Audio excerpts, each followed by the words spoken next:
Попробовать горячий шоколад, посидеть за ортопедической партой. Начинающие предприниматели знали, чем зацепить своих гостей. В манеже прошла выставка товаров и бизнес-услуг. Главное – показать уникальность своей идеи. При поддержке Министерства предпринимательства и инвестиций более 200 бизнесменов получили возможность развить свое дело. Главным образом заинтересовали проекты в сфере народно-художественных промыслов. Есть, конечно, интересные проекты и в сфере печатных изданий, да, то есть какие-то детские издания и так далее. Выставлялись те предприниматели, кто уже прошел конкурс государственной поддержки малого и среднего бизнеса. Их работы можно было посмотреть, пощупать и даже попробовать. Увидел результат кропотливого труда и оценил идеи народного художественного промысла Алан Диамбеков.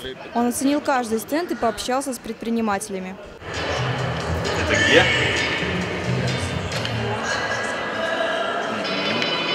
Причем в этом году вышел 4 класс на 2 диалектах и на русском языке. Иронский, дегорский и русский. Никого не оставил равнодушным проект шоколадье Ольги Шаурман. Задумка натурального продукта появилась благодаря домашним сладкоежкам. Мама 6 детей, начинающий бизнесмен, разработала проект «Рохс». Шоколад производится из тростникового сахара и какао-бобов по рецепту, датированного еще XIX веком. Полезная сладость сильно отличается от обыденной магазинной продукции. Вкусный проект и занял заслуженное первое место на выставке. Каменная гранитная мельница, на которой 5 суток какао-бобы истираются только с тростниковым сахаром, без совершенно других каких-либо добавок.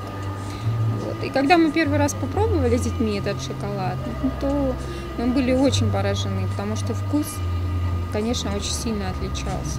Наиболее перспективным назвали проект с ортопедическими стульями. Но будут ли школьники сидеть за безвредными партами уже в ближайшем будущем, пока остается под вопросом. На программу поддержки и развития малого предпринимательства выделено более 70 миллионов рублей, 63 из которых направлены на бизнес-проекты, а 10 на социальные.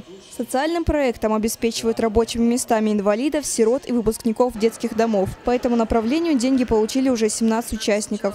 Победителями на выставке стали 5 человек. Теперь все зависит как от рентабельности проектов, так и от труда самих предпринимателей. Бизнес или будет жить, или нет.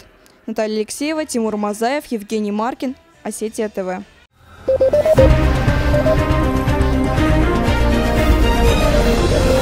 Thank you.